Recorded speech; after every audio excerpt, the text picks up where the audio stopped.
Mini magic. আজকের গল্প নতুন রূপ, পর্ব 2। সেই ঘটনার পর রিয়ার আগের মতনই। সে সারাদিন চুপচাপ থাকে, কারোর সাথে ঠিক মতো কথা বলে না। কখনো কখনো একা একা হাসে, আবার হঠাৎ কাঁদতে শুরু করে। বাড়ির সবাই ভাবে নতুন জায়গা, তাই মানিয়ে নিতে হয়তো সময় লাগছে।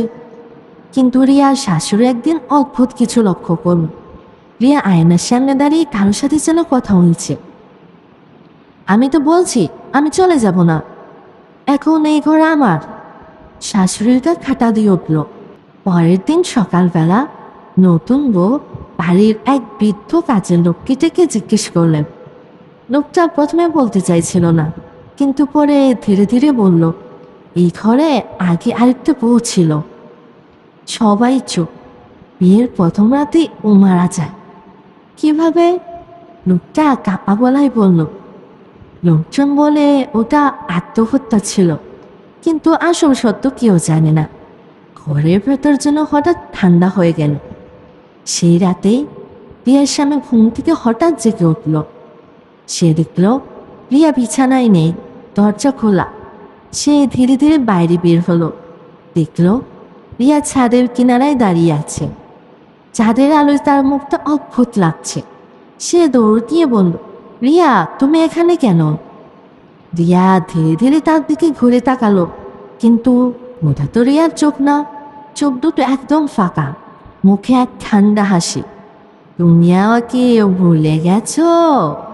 স্বামী কেঁপে উঠল। কি বলছো তুমি?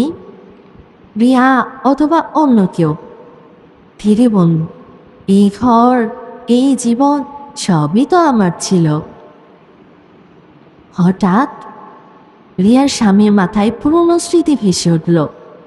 সে বুঝতে পারল এটা তার প্রথম স্ত্রী। হ্যাঁ, সেই মেয়েটাই যে নাকি আত্মহত্যা করেছিল।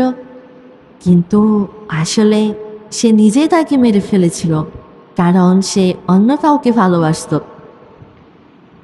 এই মুহূর্তে রিয়া হঠাৎ করে হেসে উঠল।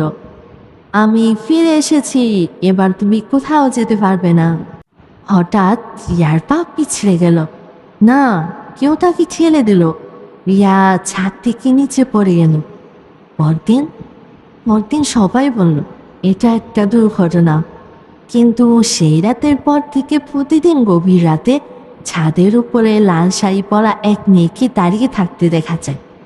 সে চুপচাপ নিচের দিকে তাকিয়ে থাকে আর ধীরে ধীরে বলে, এবার আরেকটা নতুন বউ আসবে, হা হা হা।